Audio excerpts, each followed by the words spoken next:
So today in Times article, the 30 most influential people on the internet, Anita Sarkeesian comes in at number 24.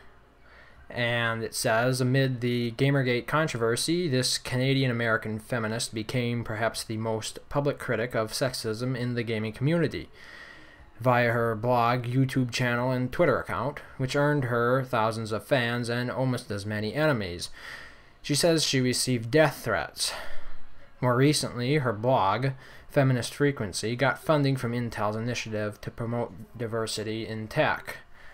So more interestingly is the retweet of IBT, which is International Business Times, by Anita Sarkeesian, which published a much more favorable article on the Times article.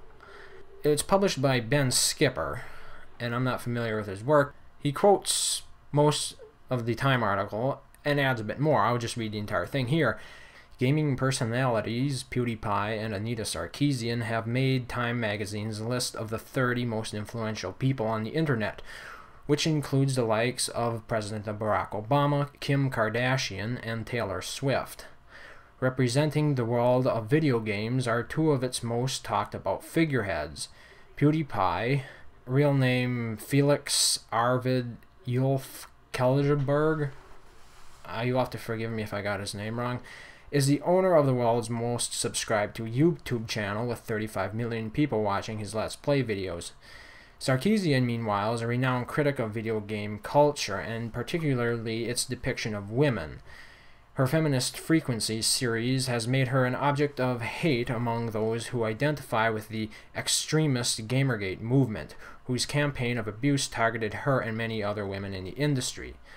On PewDiePie, Time magazine writes, quote, with 35 million subscribers and nearly 8 billion total views, this Swedish gamer's YouTube channel broadcasts some of the most watched programs in pop culture, which just so happens to be clips of himself playing video games with charismatic narration. Now, as you can see, the IBT Times piece is much more favorable to Anita and is much more critical of Gamergate, whereas Times pretty much left that to rest.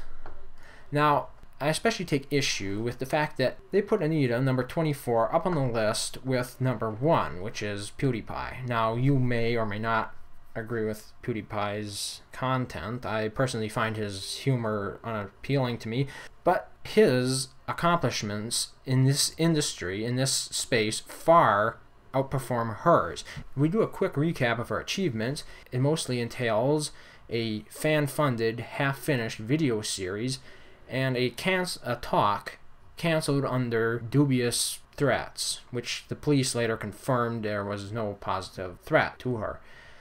And she's not a positive influence on the scene. She's mostly the finger-shaming or finger-wagging parent who is just there to make sure nobody has any fun. She's not good for the industry in that sense. She's not a positive force. Anyway, you're free to draw your own conclusions.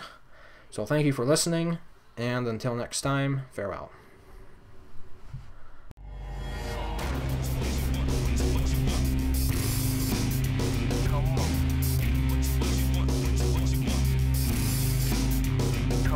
Come